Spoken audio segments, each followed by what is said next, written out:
After years of waiting, Starfield finally received a cinematic trailer, and while we were all hoping to see some gameplay by this point, personally I'd rather give developers the time they need to make the best work possible. But we still did get something, so let's see what we can find. To start, what do we know so far about Starfield? We know it will be a role-playing game where, as Todd Howard says, you can be who you want.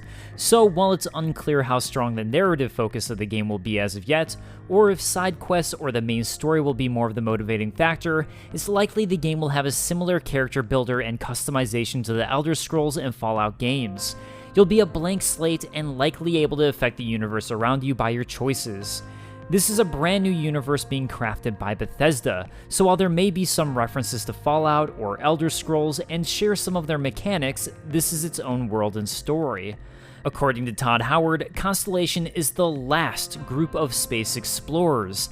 Does that mean that space is so explored by this point it's not a very sought after profession, or is it such a dangerous profession and very few people choose to do it? Or maybe it's more political, a la Mass Effect, where exploring the universe could mean finding horrifying new civilizations that could wipe out everything we know. Well, we don't know. What we do know is that there's concept art of multiple worlds being shown with different terrain, whether this be a metropolis, an alien jungle, or a city built over a vast stretch of water. And thanks to this concept art, we also get a glimpse of some of the aliens. The ones shown here are more crab-like and seem well suited for their environment. While I'm sure various races will have the technology to travel to different worlds, hopefully that means the local creatures on each planet will be specific to that planet and its terrain. And speaking of different terrain, we were also shown concept art for various outfits the character can wear depending on what type of environment they'll be in. Again, it's hard to say if wearing the proper gear will be a requirement for traversing certain terrains, or if this will be more aesthetic, but it draws the question. Finally, before digging into the trailer itself, in Bethesda's behind-the-scenes video of Starfield, we can see someone typing away at a document.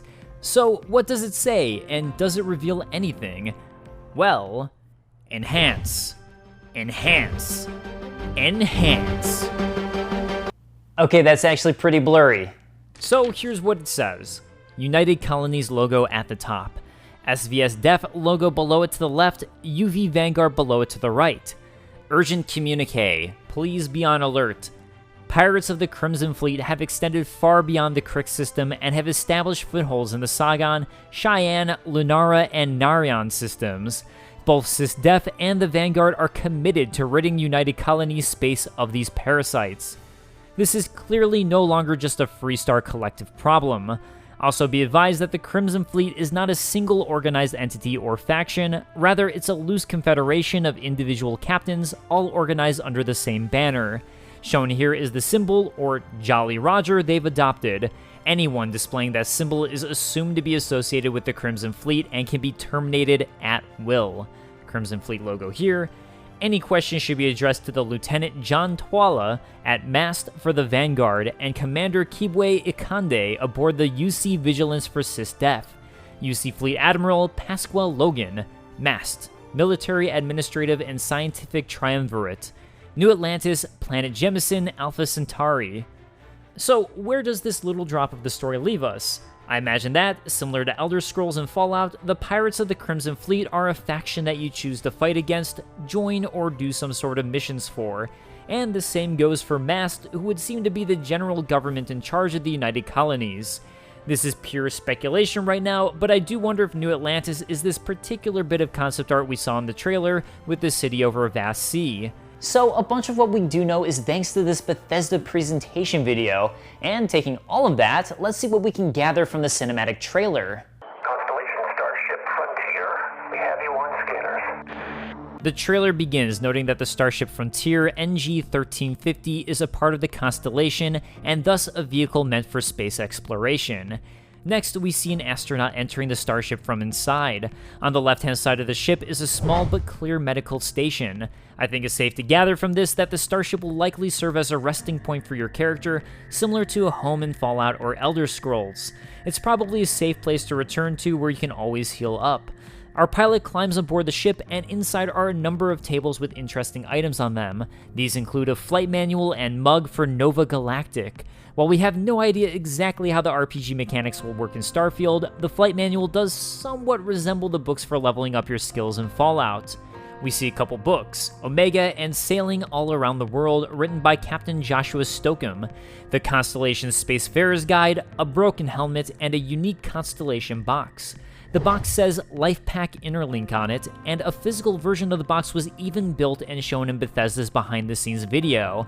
In that video, we see the box contains a watch and a badge with Constellation's logo on it. While those may just be some sort of pre-order bonuses, or a Starfield-inspired merch watch, we can at least gather a year from this, established 2188. I have a feeling this is in reference to Constellation itself, and Constellation began exploring the galaxy in 2188. In-game, for all we know, these boxes could simply be what are used to store goodies you'll find, but we'll eventually find out. On the side of the first table, which has a number of items on it, it's a little hard to read the display, especially with the glare on it.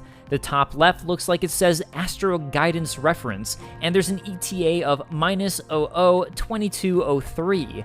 This station could be in-game, where you choose your destinations to fly to.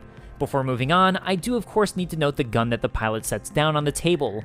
For some reason, a warning logo is flashing on the gun, and it's displaying that it has 24 ammo left.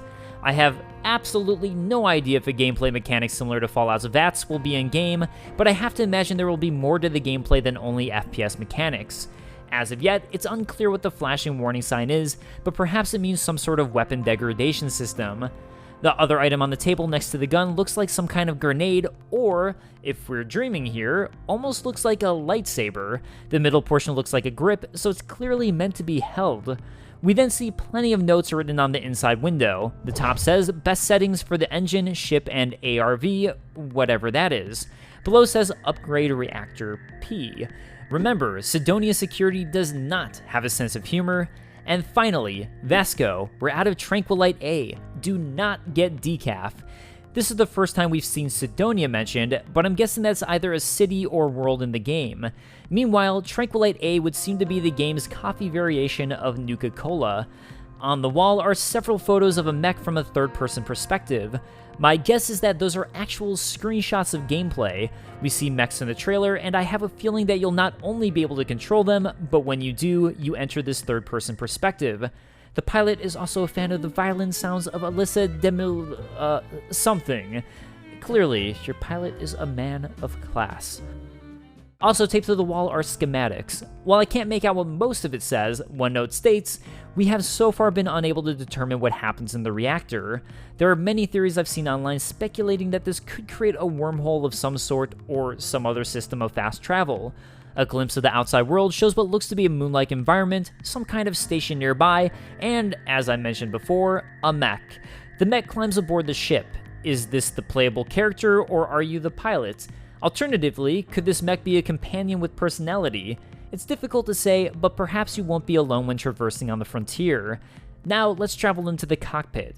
Gravity, power, and life systems are shown as a part of this, which makes me wonder if you can actually upgrade your starship and this is a part of that. On another display in the cockpit, we can see weapons, shields, and a boost function. This would indicate that there will be space battles on top of traversing the various planets. That said, piloting the ship hasn't been confirmed, and I could be reading too much into this. Finally, the release date is shown November 11, 2022. And that's everything I was able to break down from the Starfield trailer. Let me know if there's anything you noticed that I missed. If you enjoyed this, consider watching our breakdowns for Elden Ring or Breath of the Wild 2. We're also streaming as a part of Play for All, where we're raising money for Able Gamers charity. If that interests you, please consider giving it a watch, and I'll see you guys next time.